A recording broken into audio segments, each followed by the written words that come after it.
Morning friends, আশা করছি আপনারা সবাই ভালো আছেন। আরও একটি নতুন ব্লগে আপনাদের সবাইকে স্বাগত। আজকে হচ্ছে 16ই নভেম্বর, শনিবার। এখন টাইম হয়েছে 4:30। আমরা এই সময় এখন হচ্ছে বেরোচ্ছি বারুইপুর থেকে অগ্রদ্বীপের জন্য। আজকে হচ্ছে কার্তিক পুজো। এবছর হচ্ছে 4 নাম্বার পুজো, কার্তিক পুজো।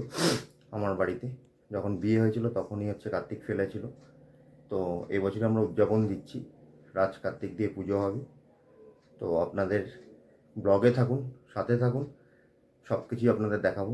এখন অনেকটা সময় লাগবে, বারুইপুর থেকে অগ্রদ্বীপ যেতে মিনিমাম 5 থেকে 6 ঘন্টা সময় লাগে। তো আমরা বাড়ি পৌঁছাই, আমাদের ওই বাড়িতে কার্তিক পুজো। তো আপনারা সাথে থাকুন আর দেখতে থাকুন। আমরা বেরোচ্ছি এখন, সবাই রেডি হয়ে গেছে, গাড়িতে কিছু মালপত্র তুলে এলাম। এবার আমরা বেরোচ্ছি, আপনাদের রাস্তাটাও আপনাদেরকে দেখাবো। বারুইপুর থেকে কাটোয়া যাওয়ার কিভাবে আমরা যাচ্ছি দেখুন। সব কিছু হচ্ছে রেডি হয়ে গেছে, ব্যাগপত্র। তো আমরা এখন সবাই একসাথেই হচ্ছে বেরোচ্ছি। ওই যে ছেলেও উঠে গেছে, এই যে সবাই রেডি হয়ে গেছে। এবার আমরা বেরোচ্ছি এখন অগ্রদ্বীপের জন্য।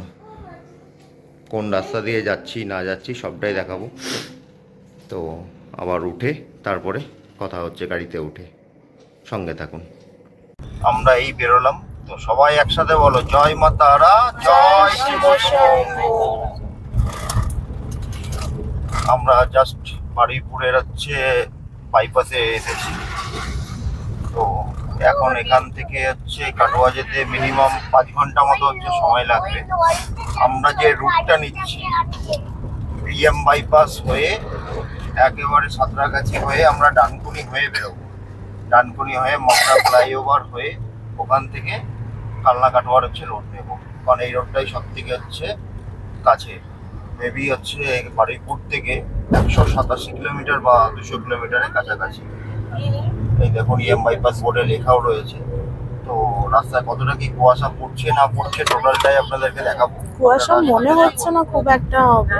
না, এদিকে হয়তো কুয়াশাটা অতটা নেই, কিন্তু হচ্ছে ওই রোডে প্রচন্ড কুয়াশা হবে আমার জানা আছে, কারণ ওদিকটা একটু গ্রাম গ্রাম তো তো সেই জন্য ওখানে একটু কুয়াশা হবে। তাও কুয়াশা পড়েছে, কুয়াশা পড়েনি সেটা নয়, হালকা হালকা কিন্তু কুয়াশা হচ্ছে পড়েছে।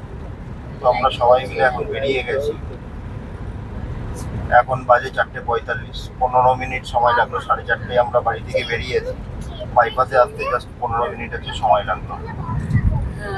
তো আপনারা দেখতে থাকুন, পুরো রাস্তাটাই দেখাবো কিভাবে আমরা যাচ্ছি, কোন রাস্তা দিয়ে, রাস্তার কন্ডিশন কেমন, কত টাকা টোল পড়ছে, সেটাও আমরা হচ্ছে আপনাদের সাথে শেয়ার করবো। সঙ্গে থাকুন। দেখুন আমরা হচ্ছে রুবি হসপিটাল ইএম বাইপাস, এটাই হচ্ছে কামালগাছি ব্রিজ। এই ব্রিজ দিয়ে আমরা হচ্ছে উঠলাম। এখান থেকে আমরা এবার ইএম বাইপাস যাব। এখন ভোরবেলার হচ্ছে কলকাতা, একদম রাস্তায় কিচ্ছু নেই, ফাঁকা পুরো। কলকাতা ঢুকে গেলে তখন হচ্ছে আবার দেখা যাবে গাড়ি ঘোড়া। এখন একটু ফাঁকাই আছে, কারণ এখন বাজে 4:54। দেখুন বন্ধুরা, দেখতে দেখতে আমরা পাটুলি পৌঁছে গেছি। এখানে ভোর হয়ে গেছে, ভোর 5টা বাজে, এখনো লাইট জ্বলছে, এখনো সমস্ত লাইটই জ্বালা আছে, কেউ কি এখনো অন্ধকার হয়নি। তো কলকাতার পাটুলি ফ্লোটিং মার্কেট এখন একটা দর্শনীয় স্থান। এখানে সবাই সন্ধ্যাবেলা আসে, একটা ইভিনিং আউটিং এর জন্য দারুণ জায়গা। একটা সন্ধে খুব ভালোভাবে এখানে কাটিয়ে দেওয়া যায়। ইভেন বিভিন্ন রকমের খাবার দাবারেরও শপ আছে, তো বিভিন্ন রকমের ফাস্ট ফুড এখানে পাওয়া যায়। ভালোই লাগে একটা সন্ধ্যা এখানে প্রিয় মানুষের সাথে কাটাতে। এটা একটা দক্ষিণেশ্বর মন্দিরের ডেমো আছে এখানে নতুন। এই যে মার্কেটটা অত দূর পর্যন্ত লাস্ট, কিন্তু তারপরেও এটা আবার বাড়াচ্ছে আস্তে আস্তে। এখানেও অনেকগুলো শপ হচ্ছে আরো। এই যে আমার ভালোবাসার কলকাতা ফুড ওয়াক।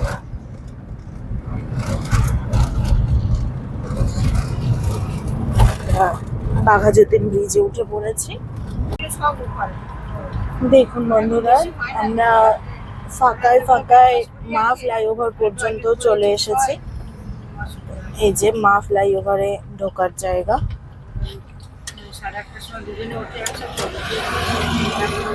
মা ফ্লাইওভারটা দেখতে খুবই সুন্দর লাগে, এখনো পর্যন্ত লাইট জ্বলছে, তো দেখতে খুবই সুন্দর লাগছে রাস্তাটা। এই সাইডের যে রাস্তাটা চলে গেছে ওটা সল্ট লেকের দিকে চলে গেছে, আর মা ফ্লাইওভারটা এখান থেকে উঠে গেছে। কলকাতার মধ্যে সব থেকে বড় ফ্লাইওভার হচ্ছে মা ফ্লাইওভার। দেখুন লেখা রয়েছে মা ফ্লাইওভার।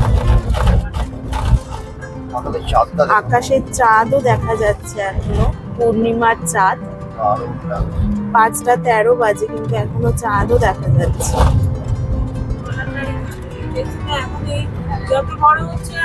আর স্ট্রিট লাইট গুলো দেখুন কি সুন্দর লাগছে, একের পর এক সারি ধরে দাঁড়িয়ে আছে, দারুণ লাগছে।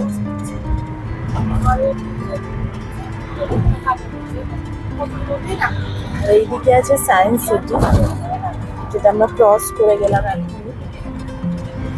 মেনলি সায়েন্স সিটির সামনে থেকেই মা ফ্লাইওভারটা উঠে যায়। অনেক সুবিধা মা ফ্লাইওভারটা হয়ে যাওয়াতে, খুব তাড়াতাড়ি পৌঁছে যাওয়া যায়, অতটা জ্যাম ঠেলতে হয় না। এমনিতেই ভোরবেলায় জ্যাম কম থাকে, বাট তবু এমনি সময়ও বেলাতে বেরোলেও অনেকটা সিগন্যাল থাকে, সিগন্যাল গুলো হচ্ছে বেঁকে যায়, কারণ বিন্দু পাক ওদিকে প্রচন্ড হচ্ছে সিগন্যাল, অনেক সময় লেগে যায়। আর সেখানে মা ফ্লাইওভার হয়ে যাওয়াতে অনেক তাড়াতাড়ি পৌঁছে যাওয়া যায়। দারুণ লাগছে কিন্তু চাঁদটা। আমরা খালি চোখে দেখছি তো খুবই সুন্দর লাগছে, জানি না ক্যামেরাতে কতটা দেখা যাচ্ছে, কিন্তু খালি চোখে খুবই সুন্দর লাগছে, দেখা যাচ্ছে না। এই যে দেখুন বন্ধুরা, আমরা সেকেন্ড ব্রিজ পৌঁছে গেছি। এখানে একটু গাড়ির চাপটা বেশি আছে, লরি বাস সবই চলছে। এতক্ষণ আমরা ফাঁকায় ফাঁকাই এসেছিলাম, কিন্তু মা ফ্লাইওভারে ওঠার পর থেকেই অল্প অল্প গাড়ি দেখা যাচ্ছে। খুব একটা দিনের বেলার মতো অতটাও জ্যাম নেই। আমরা টোল প্লাজার সামনে এসে গেছি, এখানে টোল ট্যাক্স দিতে হবে। এতটা রাস্তা যেতে বা আসতে, মানে কলকাতা টু কাটোয়া যেতে এবং আসতে এখনো পর্যন্ত একটাই টোল আছে।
টার্ন নেব, নিয়ে হচ্ছে মগরা রোডে ঢুকবো।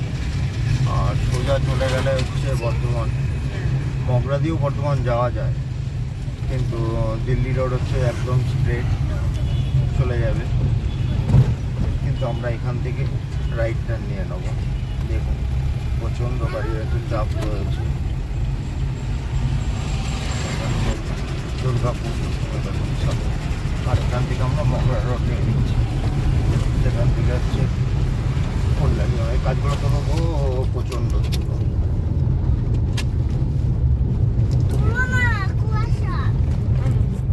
এদিকে হচ্ছে মগরা রোড, আমরা এবার ফ্লাইওভার নেব।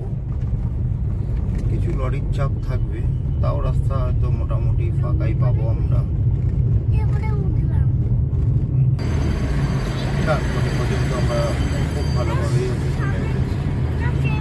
দেখুন পুরোটাই আপনাদেরকে দেখাবো আমরা কোথায় কি আছে না আছে। রাস্তা মোটামুটি হচ্ছে খুব ভালো, ওভারঅল রাস্তা কিন্তু ভালো, খারাপ না। আমরা যতটা রাস্তা এলাম খুবই হচ্ছে ভালো রাস্তা পেয়েছি। আপনারা সাথে থাকুন, দেখতে থাকুন। আমরা এখানে হচ্ছে দাঁড়ালাম চা খাওয়ার জন্য, তো একটু চা নিয়ে নিই। সকাল হয়ে গেছে, চা না খেলে ভালো লাগবে না। আর সকালটা দেখুন, ওই দেখুন সূর্যোদয়ও হয়ে গেছে, বেশ কমলা কালার, দারুণ লাগছে। এই যে এখানে হচ্ছে গাড়িটা দাঁড় করালাম চা খাওয়ার জন্য। হাফ রাস্তা আমরা চলে এসেছি, এখান থেকে মগরা আর হচ্ছে 25 কিলোমিটার আছে। দেখুন রাস্তা, আমি একটু সাইডে এলাম চায়ের দোকান থেকে। দেখুন কত সুন্দর লাগছে না জায়গাটা, চারিদিকে গাছপালা। আর এই যে পুকুরটা দেখছেন না, এখানে কিন্তু হচ্ছে চাষ করা হচ্ছে পানি ফল। যে পানি ফল আমরা কলকাতায় খাই, সেই পানি ফলই চাষ করা হচ্ছে এখানে। দেখুন কত সুন্দর লাগছে জায়গাটা। ওইটা হচ্ছে ট্রেন লাইন, ওই যে ট্রেন যাচ্ছে বুঝতে পারছি আমরা, ক্যামেরায় হয়তো অতটা আসছে না, কুয়াশা পড়ে আছে বলে। এই একটা এখানে একটা কোম্পানি রয়েছে প্রাইভেট লিমিটেড, বাট দারুণ লাগছে, গাছগুলো এত সুন্দর লাগছে, তো আপনাদের না দেখিয়ে আর থাকতে পারলাম না। আর এইখানেই পুরোটাই হচ্ছে পানি ফলের চাষ হচ্ছে, জাস্ট মেন রোড থেকে একটুখানি হচ্ছে নিচে, একটুখানি সাইডে। বেশ দারুণ লাগছে, দারুণ। এখান থেকে বর্ধমান হচ্ছে 80 কিলোমিটার, কল্যাণী হচ্ছে 22 কিলোমিটার, মগরা হচ্ছে 15 কিলোমিটার। মগরা ব্রিজ পর্যন্তই হচ্ছে আমরা যাবো। সুন্দর লাগছে, ওয়েদারটা এতটাই ভালো কি বলবো আপনাদের। আমরা পৌঁছে গেছি হচ্ছে মগরা ফ্লাইওভারে, হচ্ছে মগরা রেলওয়ে স্টেশন আছে। এই ফ্লাইওভারটা নতুনই হয়েছে মগরা, আগে হচ্ছে রেল লাইন পার করে আমাদের যেতে হতো। এই ফ্লাইওভার হয়ে যাওয়াতে অনেকটা সুবিধা আছে, কারণ এই মগরা স্টেশনের আর এই রেলগেটের এত জ্যাম, মানে কি বলবো আপনাদের, প্রায় 4 ঘন্টা সময় লেগে যেত। তো এই ফ্লাইওভারটা হওয়াতে খুব ভালো। এই বাদিকেই হচ্ছে মগরা স্টেশন থেকে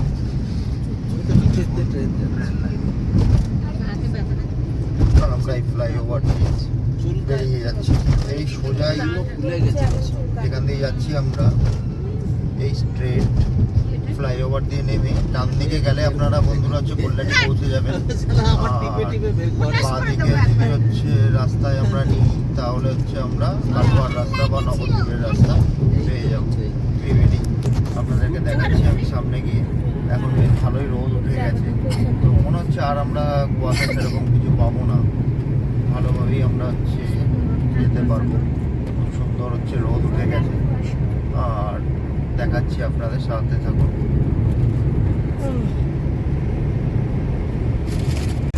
এই ডান দিকে চলে গেলেই হচ্ছে আপনারা কল্যাণী পৌঁছে যাবেন। আর আমরা নিয়ে নিচ্ছি বাঁদিকে নবদ্বীপ কাটোয়ার রাস্তা, এই ডান দিকেই হচ্ছে কল্যাণী যাওয়ার রাস্তা। আর আমরা এইদিকে নিয়ে নিলাম, এটা হচ্ছে নবদ্বীপ কাটোয়া যাওয়ার হচ্ছে রাস্তা।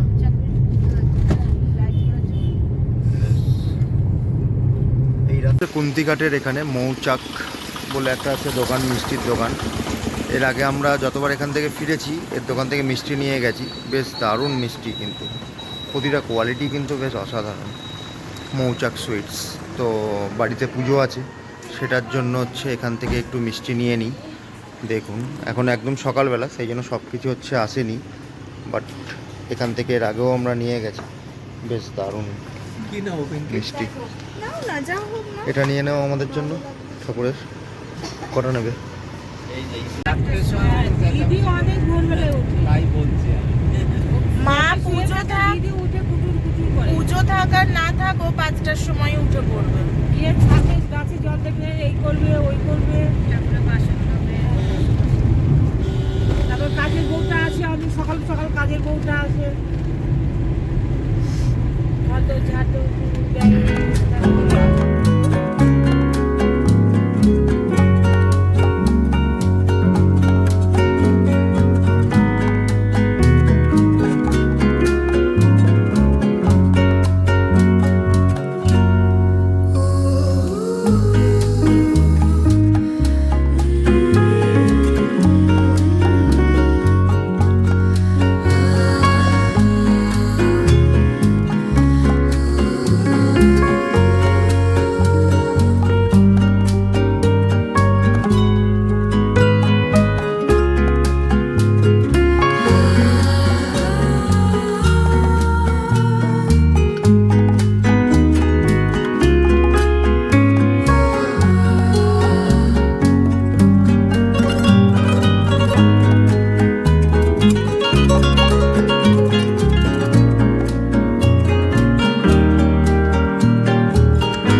দেখতে আমরা হচ্ছে কালনা পৌঁছে গেলাম।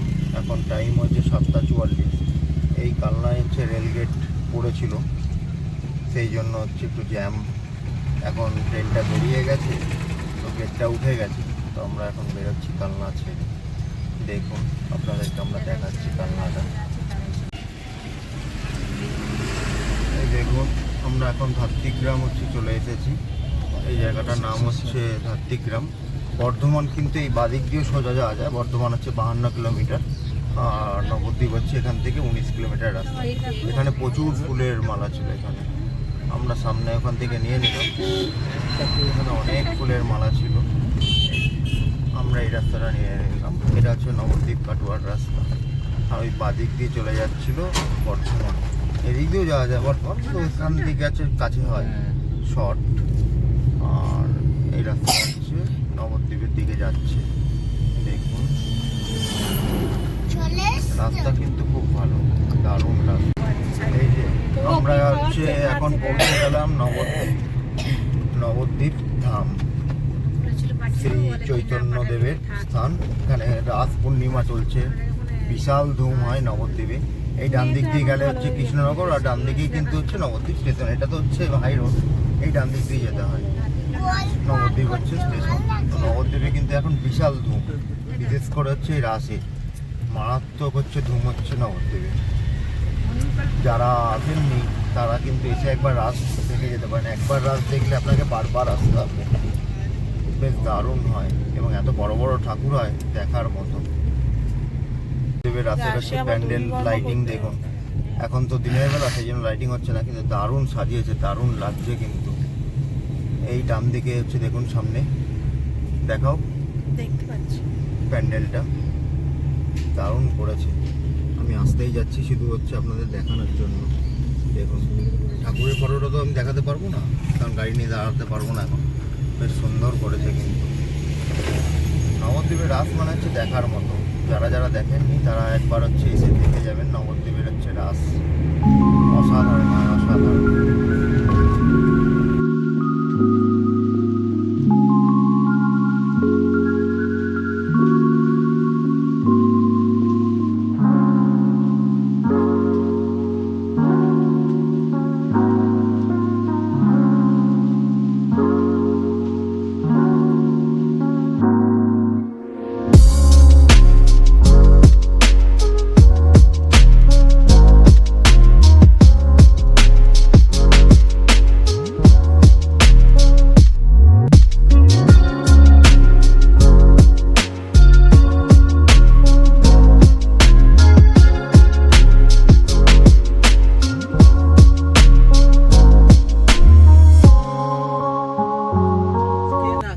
অলরেডি চলে এসেছি হচ্ছে গাজীপুর। এই গড়াগাছা, সরি ভুল বললাম, জায়গাটার নাম হচ্ছে গড়াগাছা। এখান থেকে হচ্ছে অগ্রদ্বীপে, এই দেখুন এই ডান দিকে হচ্ছে টার্ন নেব, এখান থেকে হচ্ছে অগ্রদ্বীপে ঢুকবো। এই যে সোজা চলে গেলে হচ্ছে কাটোয়া, আর এই জায়গাটার নাম হচ্ছে গড়াগাছা।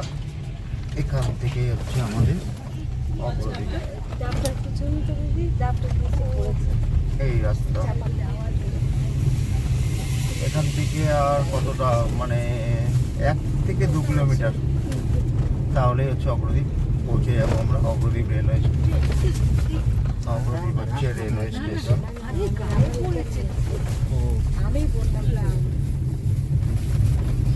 এখন আমরা হচ্ছে অগ্রদ্বীপ পৌঁছে গেছি। এটা হচ্ছে রেলগেট আমাদের। বাদিকে হচ্ছে অগ্রদ্বীপ স্টেশন, দেখুন বাদিকে হচ্ছে অগ্রদ্বীপ স্টেশন। আমাদের একদম স্টেশনের সামনেই বাড়ি। তো যাই এখন,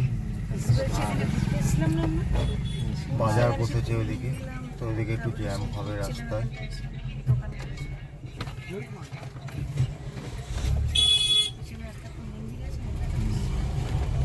এখন বাজে হচ্ছে 9:19, মোটামুটি প্রায় 5 ঘন্টায় হচ্ছে লেগে গেল আমাদের বারুইপুর থেকে অগ্রদ্বীপ আসতে।